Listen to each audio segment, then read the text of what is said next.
સૌરાષ્ટ્રની સૌથી મોટી હોસ્પિટલ રાજકોટની એમ્સ હોસ્પિટલની વરસાદના કારણે દયનીય હાલત જોવા મળી રહી છે। વરસાદમાં દર્દીઓ પરેશાન થઈ રહ્યા છે।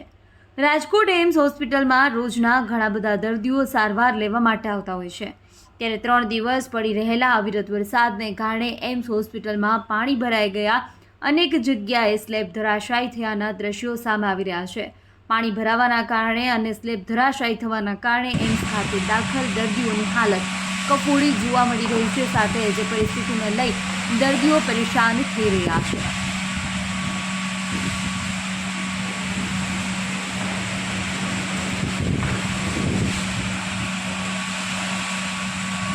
બદલો ભાઈ છે બદલો તમારે કે જાવ બદલો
No.